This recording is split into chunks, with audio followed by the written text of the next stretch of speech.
right, this is TGE, the podcast, episode 44. I'm really excited. We're going to be talking about A Star is Born, and I've seen 3 of the 4 in the last week.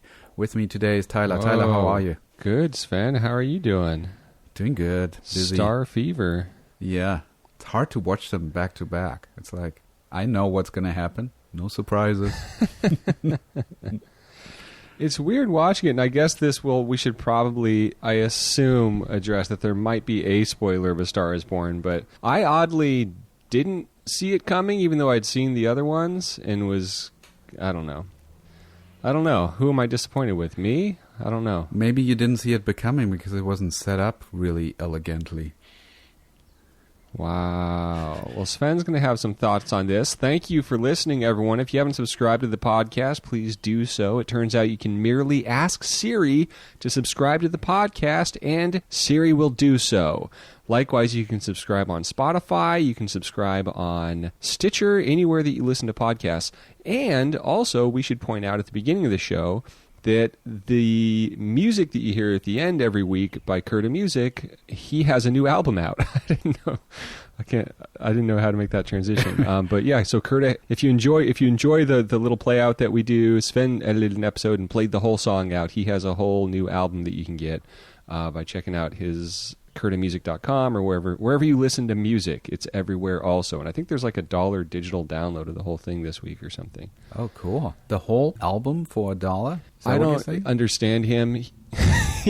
He is, yeah, you can get it. I got it on iTunes, so I'm basically paying more to listen to it on iTunes, but he claims that it's better for him to charge $1 for the whole album than we go the straight to him. they get from Spotify. Yeah, that's great. Yeah. I'll do that. That's awesome. That's a deal. So, I really like that song. Yeah, and he's all about doing the music for the music, so nice. He's not in it for the money yet. Unlike us. Unlike A Star is Born. What a perfect episode. Why, were they in it for the money? I don't know. No, I think there's just parallels. Yeah, obviously they weren't. You could have an evil view that took that stance, yeah. But I don't think that's the case. Yeah, I think it was Bradley Cooper excited being a director, and I think he did a great job for a first-time director. Do you think that's what the movie was about? Well, I think that's how it eventually happened, right? I know it was a very tumultuous journey for this film. I don't know, many years of development, different people attached, different versions of a script, and then I guess they were going to do a Clint Eastwood. Happen. Yeah, exactly. That's right. He Clint came on Eastwood board. With Will Smith and Beyonce. Yeah, I heard that too. And once he came on board, Lady Gaga was like 6 months later, right? Something like that. And then it was a done deal. Well, supposedly, yeah, Eastwood talked to him about it, and he was like, "There's no way I could do that. Are you crazy?" It's just totally intimidated by the concept of this role. I mean, I think singing along with, whatever else, and then saw something that inspired him to give it a try, and then Eastwood had bailed at that point, and then somehow he thought this should be the one. He took a shot at directing. Again, hugely risky. I feel like it's a very challenging first movie to direct, especially if you're not a musician. Yeah. Good heavens. And then, and did it. He did it, and it's the music is good on both sides. They both, I thought, really, that's the best part of the whole film. Yeah, the music's good. I think the influence of David O. Russell, who he'd worked with a lot, is obviously played a huge part in his approach to it, okay, which is cool. And of course, we would also note that the film is edited by Jay Cassidy, because I think, we'll see, I don't know what Sven thinks about this, but I feel like the editing plays a big part in the success of it, especially the scene we're about to see. And Jay Cassidy, of course, did movies like Silver Linings Playbook, American Hustle for David O. Russell, both of which had Cooper in them, as well as Joy. And also, I should point out that David O. Russell has like a really interesting approach to editing. Oh, yeah. Where he will have multiple editors just working on the film, and we'll kind of hop from like room to room and see which version he likes the best, is my understanding of it. Oh, they may even be doing the same scene, which I think is super interesting, and I think is very maybe freeing, I don't know, to understand like the creative approach of editing. That it is like an individual can have a certain stamp on it that a different person is not going to, even working with the same footage. So is that why Joy has like 3 or 4 different editors on there? I mean, I always thought it was Tom Cross, but then I looked, and I guess Cassidy was also credited with it, and then I saw 2 more people in there? Is it, so Yeah. they all cut at the same time, the same movie, or they just split up the movie? Do you know anything about this? I hear my understanding from what I remember is that it is multiple editors will even be working on the same scene. And then if he feels like something locks in, he'll be like, yo, yo, yo. I'm adding dialogue. I don't know how he talks. But he'll be like, come to Jay's room. You see that scene? Like, boom, this is it. So I don't know. It sounds like really creatively exciting to me, but I could also understand, as a career editor, you might want to just be the editor on that film. Like, how would you feel about that, Sven? It sounds intriguing to me. It sounds more interesting than what I see Michael Bay is doing, who has a team of editors, but they're all like, it feels like it's a basketball team. And they're like just mapping out a gameplay and just tossing the ball back and forth. And it seems very random how the films are cut. At least from what I saw from one video where they showed a whole meeting between the editors and Michael Bay. Anyway, I'm drifting. This, I could actually... No, I think it's important. And also, I think that's on a lot of bigger films. You'll find that there's 2. Some are doing action scenes. Some maybe you can bring the comedy into it if it's a Marvel film or something like that. Yeah. I mean, again, it's the invisible art form. The editor never gets their appreciation, but it is a weird divide. And I'm very curious what... the listeners think. Let us know your thoughts. Sven's going to post it on Twitter. We did a shout out last week onto Twitter. We did a shout out in the podcast, like, we'll make our comments on Twitter. And then turns out I don't believe it was posted on Twitter, the episode last week. Oh, I totally forgot to post the last episode, so it got away from me. I was like, let's see how this worked. And it was like, all right, so we're doing it this week on Twitter. We're going to try to keep the conversation on Twitter or Facebook or YouTube, wherever, because clearly it's not happening on thisguyedits.com/podcast/comments. It's not. It's one. It's either /podcast or /comment, and it takes you to Reddit, which I hear is the go-to place, but not for This Guy Edits. Yet. And why not? Everyone, you're using Twitter anyways. It's easier for me. Like, I hardly ever go check the other ones. I'm like, hey, I have these other things. Yeah. But anyhow, I digress. Yeah, what's going on this week? What's happening? Well, Cooper didn't mess around. He just went straight for Cassidy and gave him the only credit. That's good. That's nice. So we know who was editing his scenes on the David O. Russell films. Now, writing, on the other hand, is a little trickier on this film. Yeah, there's many iterations based on a lot of different scripts by a lot of different people. And then, of course, it's alleged that Bradley Cooper rewrote Eric Roth's script, but Eric Roth has done a lot of interviews, and Cooper's been very humble about it, not taking as much credit, but apparently had a large part in the kind of reshaping of it. So who knows, man? Movies are collaborations. I did hear that. Embrace it. A lot of writing was happening on set. I don't know if it's true, but like things were moved around quite a bit. I'm sure it is. And again, not to digress too much, but that is kind of what this podcast is craft insight. But rewriting on set isn't that foreign a thing.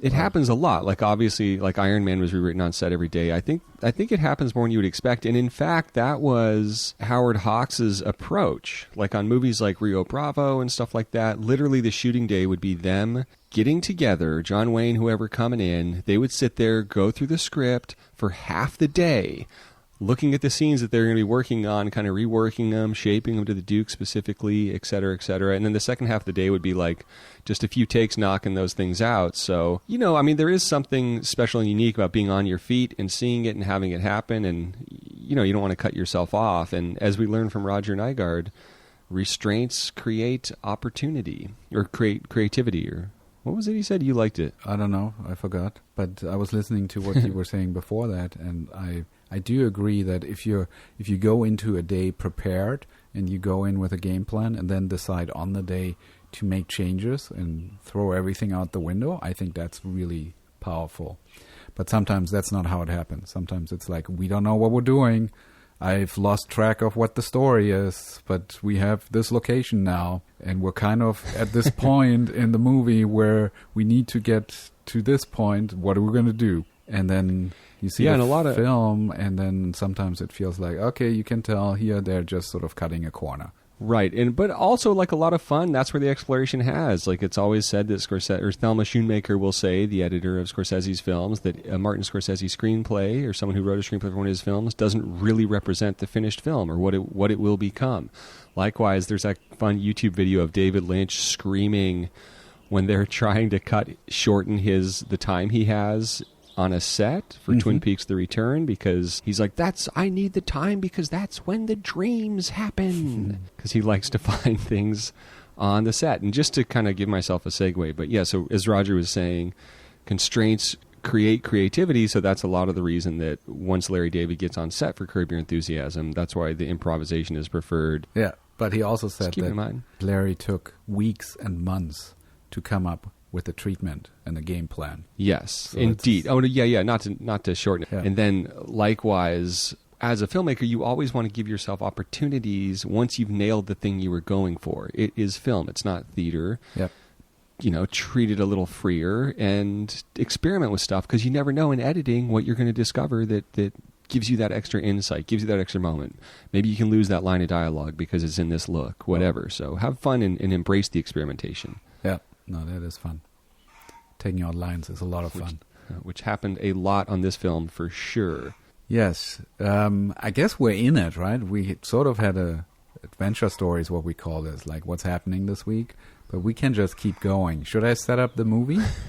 Set her up. So here we go. This is... But let me just clarify my comment real quick, if we're going to do that, and I'll edit it together, is, of course, Bradley Cooper is very influenced by David O. Russell's style, who greatly embraces improvisation, and trying things on set is a huge part of his process in his films. And you definitely can, there's something just about the quality of it and the performances that you see, and that's evident in this one, I dare say. Yeah, and if you're hearing a chicken in the background, it's because she just laid an egg and she's all proud and she's announcing it to the world. So it'll go on for another minute and then she'll calm down. And I was just thinking that's going to be the most like chopped up, moved around segment I'm ever going to do on this show, and there's going to be chicken squawks to prove it on parts of it. Yeah. Well, you can always take out my mic when I'm not talking. So here we go. This is the setup for Star is Born, and this is the 2018 film. It's an American musical romantic drama film produced and directed by Bradley Cooper and written by Eric Roth, Cooper and Will Fetters. Cooper and Will Fetters. Okay. One person only has one name. The third remake of the 1937 film of the same name. It stars Cooper. Of course it's only one name. It's Cooper, Bradley Cooper. So he wrote the script as well, is what they're saying. It stars Bradley Cooper, Lady Gaga, Dave Chappelle, Andrew Dice Clay, and Sam Elliott, and follows a heart-drinking musician who discovers and falls in love with a younger singer.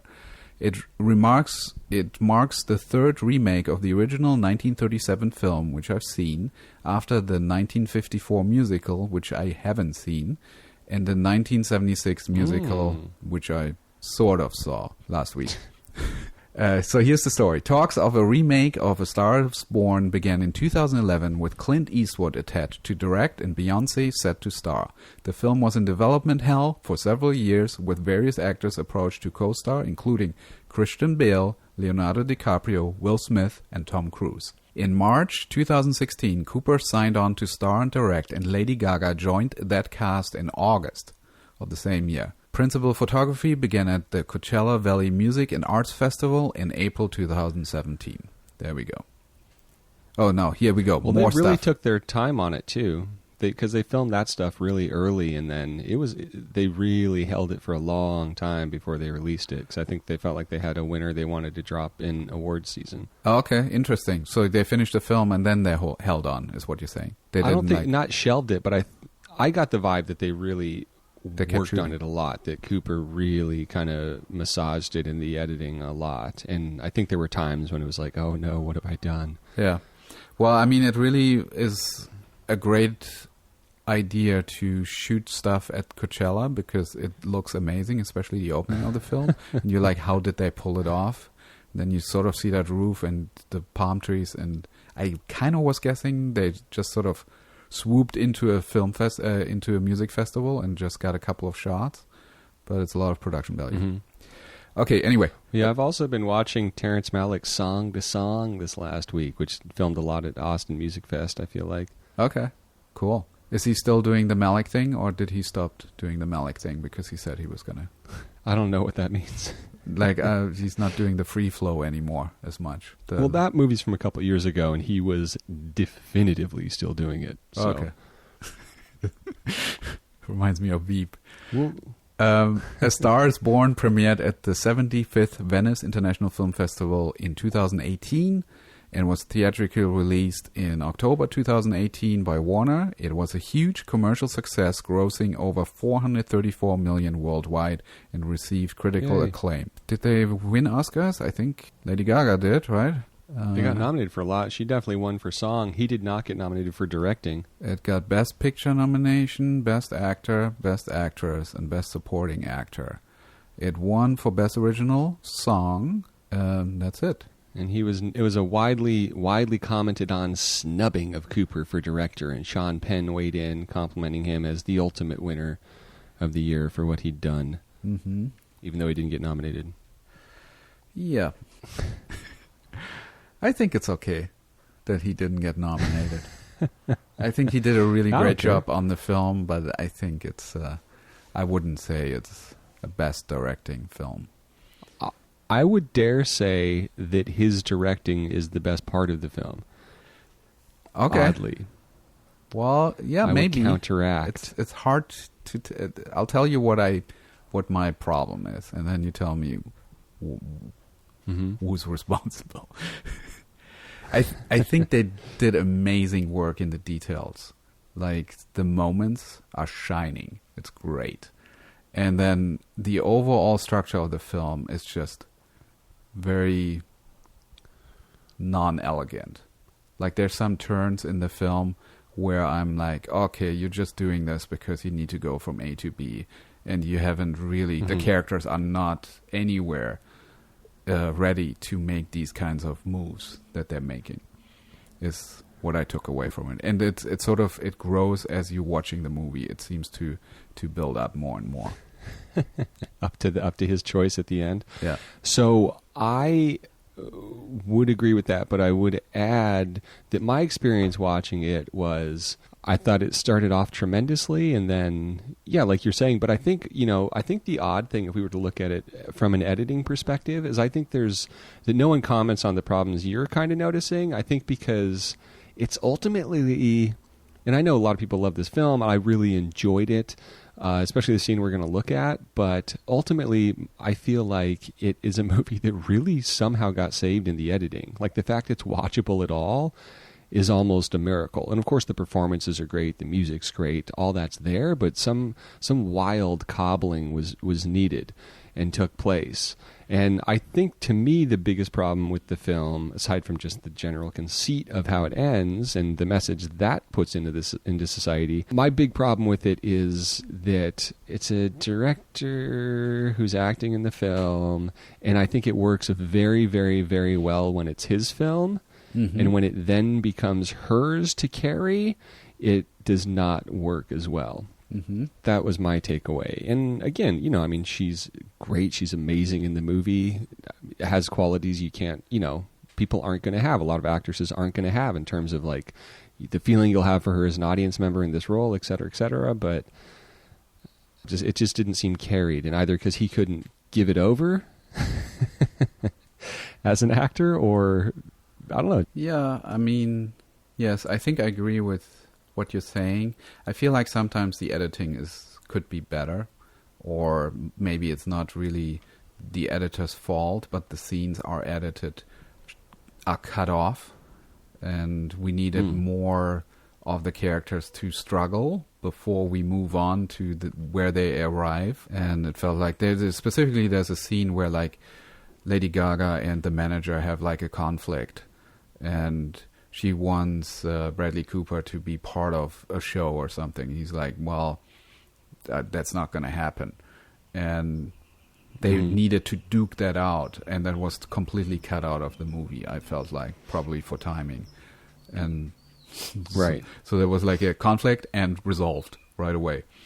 And there were a bunch of moments like this where I'm like, okay, I can see there was a 5-minute scene here that didn't make it, and they just moved on. Right. Yeah, but I kind of think there's, like, again, that's my whole thing with the Bohemian Rhapsody scene being the greatest scene ever edited, is because that thing of being, like, making those hard sacrifices for the ultimate greater good. Yeah. You know, because we don't really know how bad that would shipwreck the movie or drag it to have that. So I just felt like, pacing-wise in this movie, like, I thought the beginning of it, the way that the story moves, was like an amazing example of pacing. I agree. Because it moves so fast and works very well. It feels very genuine all through it, even through this scene. Like, there's mechanisms and tectonic plates shifting, even in the scene we're going to look at today alone, that I think exemplify kind of the way the movie moved, and then a little bit after that, it kind of starts to get into trouble. But maybe there is like a great 17-hour version of it. No, I think the pacing is really good. I actually think it's the most watchable of all four of them because of the pacing. And, well, all three. I haven't seen the Judy Garland one. That is great. It's actually, when you watch the original, the 1937, moves much slower, but somehow is a much shorter film at the end. Huh. Because they spend a lot of time with the characters and where they end up. And it works. Like, that film can be seen today, and it holds up. It's nice. Yeah, I mean, I enjoyed watching this one. It was a fun viewing thing, and, like, you know, there's some great performances in there. But I also think there should be a new Star is Born every year. Was kind of my takeaway. Like, oh, why don't we get the Will Smith Beyonce one this year? I mean, everyone's there's such sequel fever. Why can't we have, like, just a different take on Star is Born? Well, by the way they're going, the next one will be in 100 years. Because we go from 1937 to 1954, which is like, what, 13 years, to 1976, which is like almost 30 years, and then 2019, which is like 50 years? So, in 80 years. Not in our lifetime. There will be A Star is Born. So I think we should look at the scene. I totally, and I'm aware I contradicted myself in this, saying that she couldn't carry the movie, and yet his directing was the best part of it, and his directing kind of made that, making it about himself, kind of caused that to happen. But I still stand behind my statement. I can't defend it. Yeah. But hop on the comment boards. Let us know what you think. Yeah, well, I feel like she did a great job. I can see that sometimes it feels a little... Overall, I feel like both of them are too nice in the movie. Like, they're protecting themselves a little bit more than they should have. Like, he's not an asshole at all in this movie, right? He has moments where he's like... I don't know what version you saw. Where he's doing something inappropriate, but he's always nice. He's a good guy. But I think, well, he's a tragic victim. Yeah. And in the original, I don't know if that guy is a good guy. Right. Interesting. Yeah, no, he's definitely... Yeah, I guess if you're comparing it to that, yeah. But I don't know. I guess it's just like Save the Cat, the movie, basically. Yeah. But all the time, every scene, we're saving cats. He was but that is kind of his whole thing. It's not about himself, and I don't know. And so is she. But also, I think all those things help show that it is like an authentic connection that they have, because he meets her and immediately has that, and it's not like you would typically expect a musician, like, oh, I think I love you, and then the tour bus moves to Chicago, and now I'm in love with someone else, and then, oh, hey, we're in Dresden, oh, hey, guess what, I'm going. But I think it was good to kind of show that he knew it was authentic and real from the start. Yeah, no, that was good. What we usually do in this podcast is we take a look at a specific scene, and that's what we'll do today. There's a link in the description to a publicly available scene, and we are actually doing the shallow scene, the one that's in every trailer. And at first I was like, shouldn't we? Like, I love the authenticity scene that I found, where he tells her to keep it real. But editing-wise, I guess there's not a whole lot to it. Here, I actually found a couple of things, so I'm excited that we're actually doing it. The scene you're talking about, the scene at the Chateau Marmont, it kind of seemed like if we're doing Star is Born, it's a good opportunity to talk about music and live music and scenes, and I don't know what's going to happen, whether we're going to get like a copyright claim or something, because you're going to hear her sing, and Lady Gaga is not really fond of her music being put up on YouTube, and so I don't know what happens in podcast land. Yeah, well, this is easy. Kurt is going to do the performance, so we're going to use his music through the scene. Or if you want, I'm happy to just take all her singing out and have a nice, easy edit. Yeah, no, we'll just go for it and see what happens. What are we doing, Sven? So we'll bring up the scene. We're going to count it down. We're going to watch it through one time, describing what's going on. We might hear Lady Gaga in the background, very softly emoting. And then we'll talk about some editing and some filmmaking afterwards and see what we can take away from it. And there's a lot. Awesome. Little setup. This is a concert, and she was just invited by him to show up. So he flew her in a private jet. His private chauffeur brought her there. She's backstage. He's about to sing an arrangement that he came up with, a song that that she earlier sort of played to him in a 7-Eleven parking lot, and he invites her to come up on stage and join in. This is where we are. Yeah, he's heard it once. He heard like 2 lines of the song and made a complete something like that. So here we go. In 3, 2, 1, click. He's at the mic. This is a profile shot. He's looking backstage. He didn't know whether she's going to show up or not. She's here, and then dropping. He takes off his camera. There's Look a lot. At these edits here. We're going to talk about that. He walks over to her. Now he's backstage, trying to convince her to come on. And it's great how natural this feels. Like this is just this thing happening. We're going to see the scene, but there's actually like a real thick, dramatic scene in this. Yeah. And it just seems to be happening so casually. It kind of is great in terms of the whole tone of the whole film. And so much happening in this shot. I love you get this to experience camera it. work here. It's like just this floating steady cam that just stays with them, and then him as he walks back on stage goes back up on the mic. Somebody gives him the guitar back. And because of the aspect ratio and stuff, you get to experience her friend's whole, it's great. You kind of get to edit yourself watching that shot, which we'll talk about. Lighting is beautiful. It's like this red and teal, bluish. Mm-hmm. He starts playing. There were a couple of back and forth. The camera is still kind of floating. Low angle on him as he plays the guitar. Eye level on her as she's like taking it in. She can't believe it's her song. He's singing. And that he remembers it. Holy shit.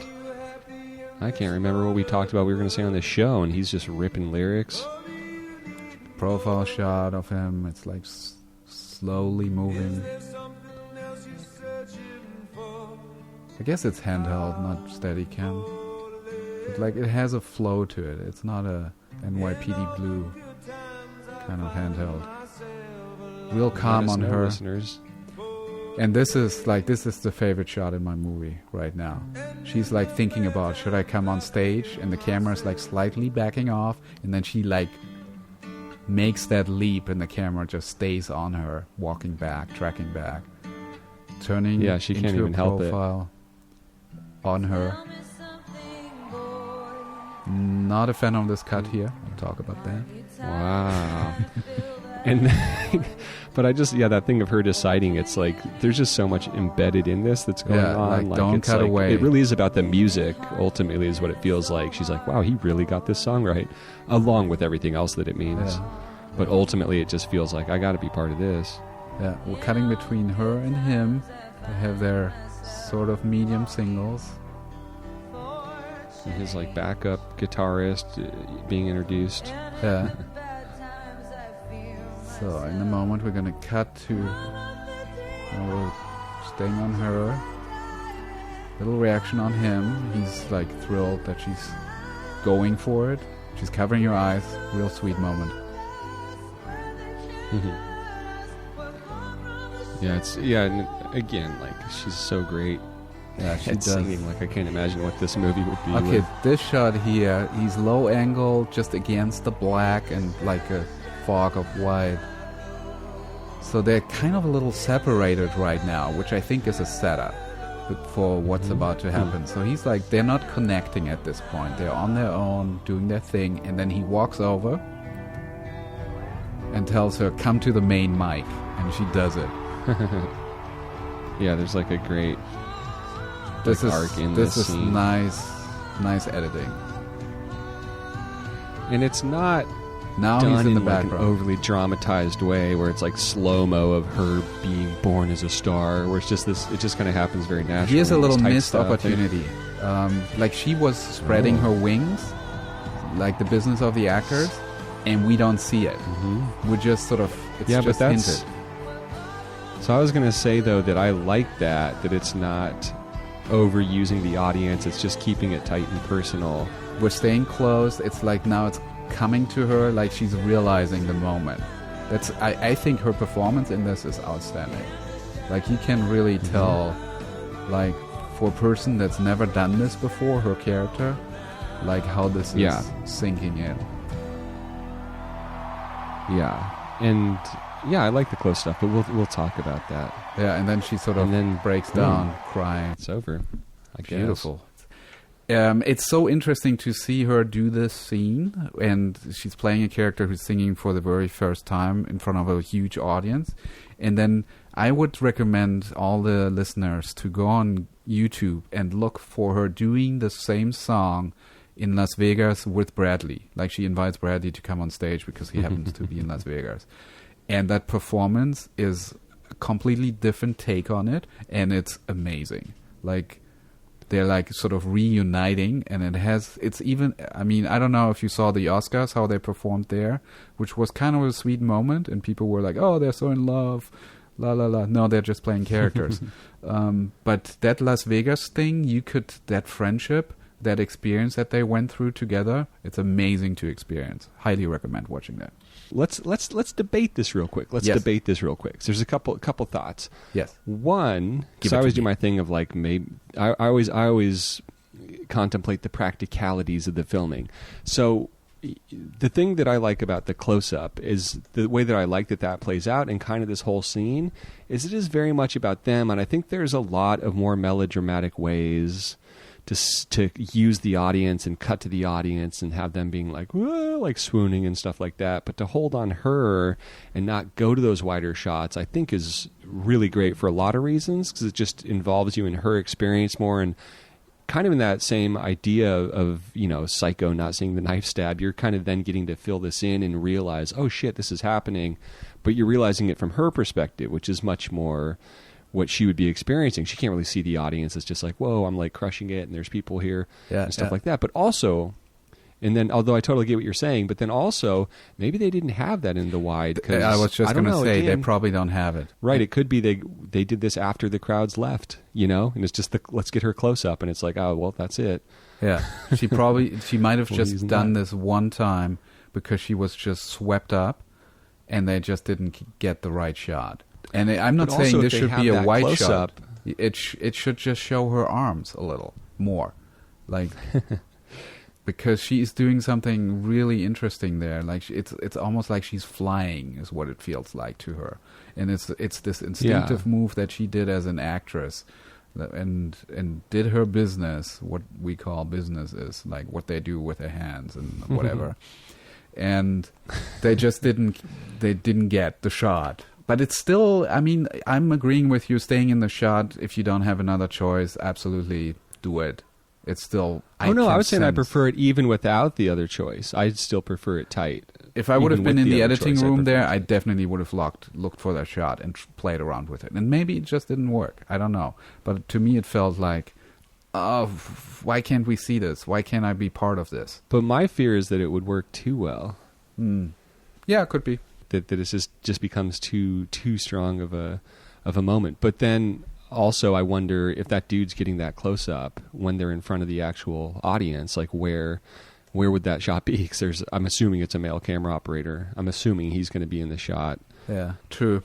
When I mean, unless she did it a couple of times. I don't know. I mean, do we know about this scene? Is this also a stolen scene, or is this actual set? I thought you said this is the one that you could tell was at Coachella. I don't know. Is it Coachella? This one I can't tell. I'm talking about definitely the opening of the film is at Coachella. Oh, right. Because yeah, it has I don't know. that That's metal a good roof. question. And here I don't see the metal I don't know, roof. but the point is whether we can dissect it or not. I I don't know, artistically, I like it staying close, but also, sometimes those are the situations you end up in where you arrive at that thing that you might not have done and stayed close for that because you were constrained and like, oh, we can't really go to wide because you only did this once. Yeah. Although someone who's as professional and successful as she is, I have I don't know, who knows? I mean, this whole film's probably all over the place just based on the way it was done in terms of people trying things and doing little things. So who knows? But it's fun. It's fun to contemplate, and great points on your side. And then just looking at the scene, and then we can move on to the next thing. But looking at the scene, this scene feels to me like this is not a real concert. This is like a set. Because you only really have this one wide shot where you see the audience. And even that, there could have been nobody there. This could have been all computer-generated audience. If you look at some of the I, Tonya stuff and so on and so forth, how they build a whole stadium, this scene does not feel like it was an actual concert where they just stole a shot between like some superstar performing. It always felt weird to me how little they spend on the audience in this scene, but I also always liked that aspect. Yeah, but makes maybe sense. It was just a thing where it's a huge computer effect shot, so they're like, don't. Because on the other end, then you had the Bohemian Rhapsody like panning through the crowd and stuff, which I kind of like that this movie didn't do.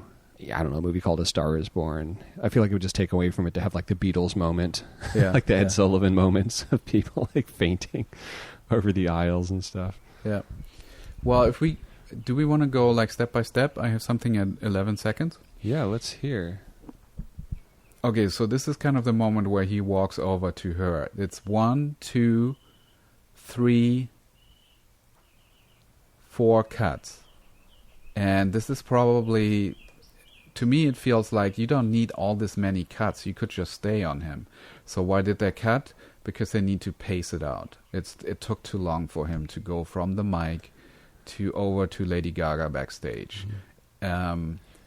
But which I call an elliptical edit. Yeah, so it's probably an elliptical edit, and there's a reason why it's there. But it feels a little choppy to me, how he like takes off the camera in the medium close-up, then we're in a wide shot that's really beautiful, and the camera's on a crane, and I would have just stayed on that shot for a lot longer before we're on the reverse of him arriving at Lady Gaga. Yeah, but sure, and maybe the reason for that is that this then becomes like a really long take. So the odds of like nailing those things every time might be a little tricky. Yeah, but they were filming like this is totally on a set somewhere. Yeah, the interaction between them and him running over was at the real place. But yeah.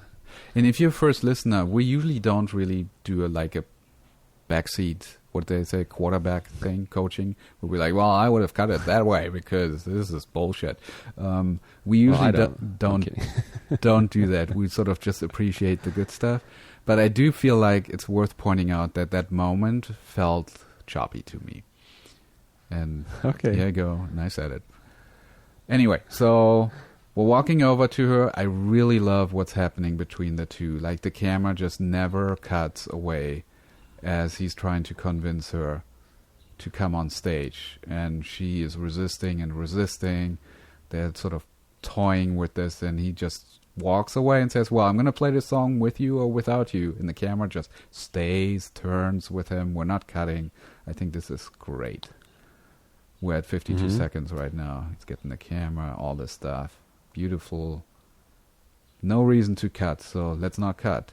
And then when we do cut at 101, it's because we need to see her reaction. Makes total sense. And I just like how much drama is just baked into that. It's just a small thing of like turning her to sing, but we're also learning so much about his character. We're learning that he's genuine. We're learning he's going to give her this opportunity, because we've kind of been like a little bit like a veal being taken to slaughter from her perspective here. Yeah. You know, she's at work, and then suddenly she's in this car, and then suddenly she's backstage, and it's, whoa, there's this huge audience. Now he wants me to sing. And then you learn that he's genuine because he's genuine as a musician, because he picked up on everything that she sang, implemented it into a song, did it very quickly, had it ready for her. Just don't get the vibe that this is how the guy picks up girls, is kind of what you're realizing through this. Yes. This is a huge opportunity for her, and her life's literally going to change, and it's not done in a way where it's set up, which would be more generic, which is, if you go to this show, your life will change. It's just, come to the show, and then we get to be with her tight as her life changes. So I think it's cool. Yeah, I agree. And it's so much cool. It's also an example of like setting up the drama to carry you through the musical, because musicals a lot of times for me is just, why are you singing exposition at me? And this is just a great example. And this works for sports stuff too, like we were talking about last week. It's just the drama's so well that adds to why you're watching this and carrying you through her performance. So yeah, bravo. But I have to say, as you're describing all this, again, he's like the nice guy right from the get-go. He's genuine the first time he puts eyes on her, right?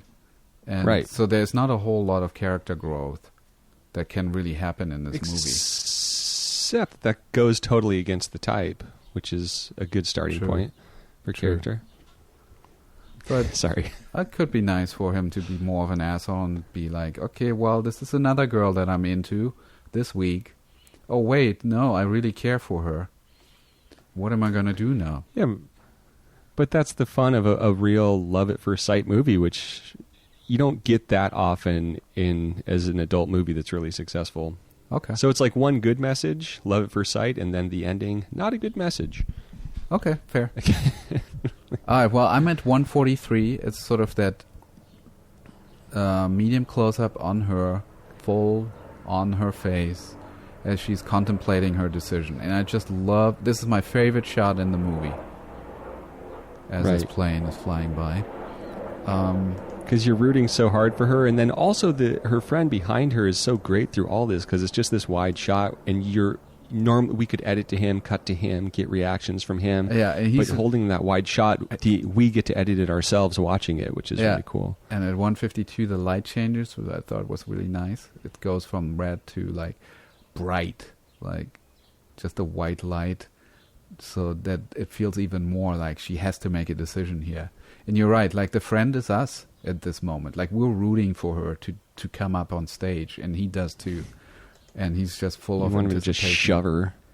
And I love how the camera, like at 155, it's like getting ready to back off. Like it's almost like luring her to, come on, follow me. We're doing this. And then at 2:01, she steps forward, and the camera like has to speed up like crazy, because she's so determined that she was going to run into the camera, it feels like. So right. like he's just hurling back for a moment, and then he's caught up. And then he can spin around on her. We're staying in the shot. It's a really beautiful profile, floating. And Bradley's going to come into frame at 2:13, and we cut away. Why do we cut away? We need to see his reward. Like, yes, she's doing it. And just because of where she is in the song, we cut to her. And you I cut just to Lady Gaga when she's singing. That's how it works. Yeah. I would have just stayed on that shot for another 2 years, because it was so powerful. Right. And so, but often, ending it maybe gives it more power sometimes. True, but I felt like cheated emotionally. The other thing about making characters likable, like you're talking about, if she hadn't have, given the circumstances especially, if she had been the type to walk out immediately and start singing, I don't know that I can watch a movie about that character. True. It's like, yep, this is my moment. Here I go. Yeah. And I know that person. We all do. The one that wouldn't even hesitate in going out there to take that mic. Yeah, and this takes some acting from her, right? Or some directing from him. Of course, the whole movie get does. To that. It's not like she doesn't know what that feels like anymore, because it's been years before she broke. And sure, and Liza Minnelli, Liza Minnelli, who's the daughter of, Judy Garland, the other Star is Born star, talks about how, on her Inside the Actors Studio episode, how learning to be a singer was great training for being an actor, because every single moment when you're singing a song, when you're performing, you have meaning and you have motivation, and it means something in the way that every moment of acting does. So it always translates nicely. Yeah, I definitely love what she's doing. Like, I think her performance in this scene is Oscar worthy. She got one. Well, for singing. What are you saying? I'm just kidding. Not for acting is what I'm saying. So, and then everything else is good. I mean, I really love how she's like singing, and then she's realizing, oh fuck, I'm singing. And then she's like belting it out, and she's like, oh Jesus, did I just do that? The way she covers her eyes. I think this is all instinct on her. If not, she is really a great actress. Or Jay Cassidy's just a great editor. So I like that we're just like questioning Lady Gaga. No one else gets this scrutiny on this show. At 4:03, we're finally cutting to a master. Like this crane shot again, where we get to enjoy her standing there and the audience in the background, and just like these two lights in the distance that light them both up. It's a beautiful, rewarding shot. And it's not overused. It's only used once, well, technically twice. One time when he walked over to get her. It's cool. Very cool. Most of the stuff is really profiles between the two. So there you go. Now, in future weeks, we had a little bit of a debate. Maybe we could get some feedback on about what stuff we were going to do. We talked about maybe doing a scene from an earlier Star is Born. We talked about doing something from Nicholas Winding Refn's Too Old to Die Young on Amazon. I forget. I feel like we had some more. But if you have other stuff you would like us to do, please let us know. We're definitely down. I was thinking also about Gone with the Wind, because Roger mentioned... Oh, right. That was the one. Yeah. That it's not computable to him that there are students out there who have not seen that film. So I thought maybe we can throw in a little incentive for people to revisit the film. Give a little motivation. In a couple weeks, we're going to do Gone with the Wind, so check it out if you can. Yeah. And then it'll be remade 4 times. I've never looked at it under the scrutiny of an editor's eye, because it's been too long. Ooh. As always, thank you to Kurta for the music. If you like what you're hearing in his music, you can get the new album. It's available all over the place, kurtamusic.com. If you like what you're hearing on the podcast, subscribe. Tell a friend about the podcast. We really appreciate how it's growing. We appreciate the feedback.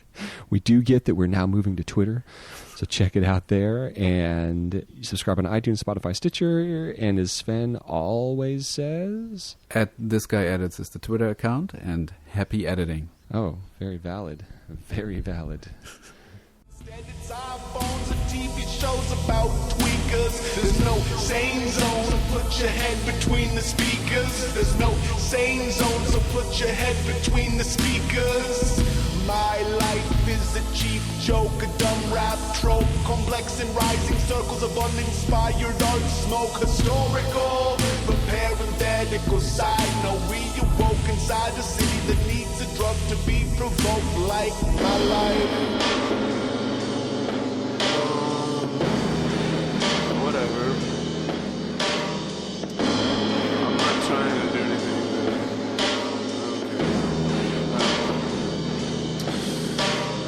We should learn to inherit merit in unthinkable ways and do the right thing 3 out of the 5 working days. I know that sentence is quite the conundrum, but the average working breeder is most definitely a dumb. I'll separate myself and anybody else that paid the $10 to put it on your hard drive or album shelf. Trying to be a someone is absolutely no fun. I get more attention if I wave the fucking gun. So should I control my cyberspace campaign fate to mitigate my cookie intake? Hold the faith you won't shake in the frozen section's ability to help a bachelor bake, and everything is fine because I'll just feed it to the fake Jake. Everything is fine if it happens to the fake Jake. A pending interior emotional earthquake beneath your friend's rug, like the hate behind your face.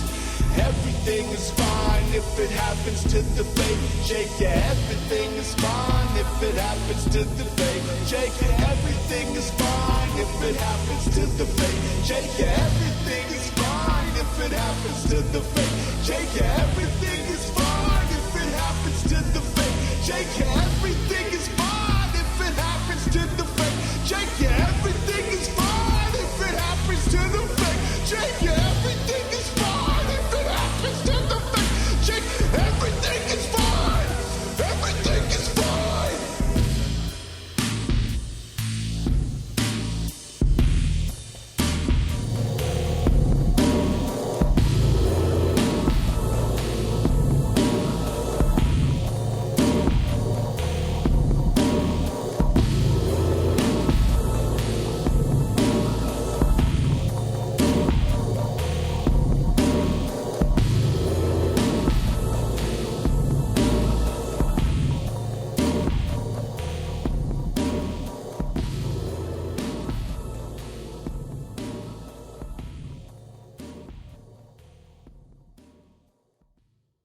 we also wanted to give a shout out to John Ottman for releasing his, just as an example to everyone, John Ottman, who's our dream guest for this show, for releasing a script that he had his assistant editor write for a standalone X-Men movie for the Beast he thought was cool, and then released online because Simon Kinberg, who was heading the X-Men franchise at the time, wouldn't read it because he didn't want it to unduly influence what he was working on.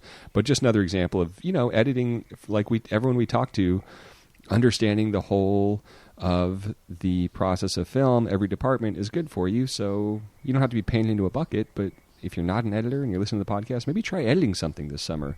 You'll learn a lot about whatever it is that you want to do. Doing stuff, taking action, always good. Yes. Cool. All right. Well, I think that remained positive. I think so. I think we did good.